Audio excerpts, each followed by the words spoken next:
Hello guys എൻ്റെ ഒരു ഫ്രണ്ടിൻ്റെ മൊബൈലാണ്, സാംസങ് ഫോൾഡ് മൊബൈലാണ്. ഇത് ഏകദേശം 1,50,000 രൂപയോളം വില വരും. ഈ മൊബൈൽ അവൻ്റെ കയ്യിൽ കിട്ടിയതിൻ്റെ അന്ന് രാത്രി അവൻ മടക്കി ഒന്ന് നിവർത്തി ശേഷം ഇതിൽ ലൈൻ വീണു. ആദ്യം ഇത് 2 ഡിസ്പ്ലേ ഓൺ ആയില്ല, 2 ഡിസ്പ്ലേയും കംപ്ലൈൻ്റ് ആയിരുന്നു. ശേഷം ഒരു ഡിസ്പ്ലേ ഓണായി, അതിൽ ലൈൻ വീണ് കിടക്കുന്നു. അങ്ങനെ കടയിൽ കൊണ്ട് കാണിച്ചപ്പോൾ അവർ പറഞ്ഞു ഇത് ഫിസിക്കൽ ഡാമേജാന്ന് പറഞ്ഞ് അവനെ തള്ളി. അതായത് ഇതിന് യാതൊരു പൈസയും അവർ കമ്പനിയിൽ നിന്ന് തരത്തുമില്ല. ഇത് മാറ്റണമെങ്കിൽ 40,000 ചില്ലറ പൈസ നമ്മൾ അങ്ങോട്ട് കൊടുക്കുകയും വേണം.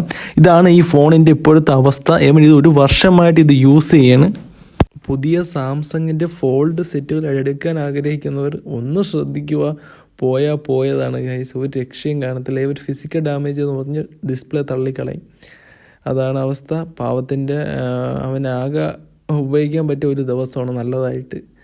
ആദ്യം 2 ഡിസ്പ്ലേ ഓണായില്ല, പിന്നെ ഒരു ഡിസ്പ്ലേ അന്ന് പിറ്റേ ദിവസം ഒന്നുകൂടെ നോക്കിയപ്പോഴേ എങ്ങനെ ഓണായി. 69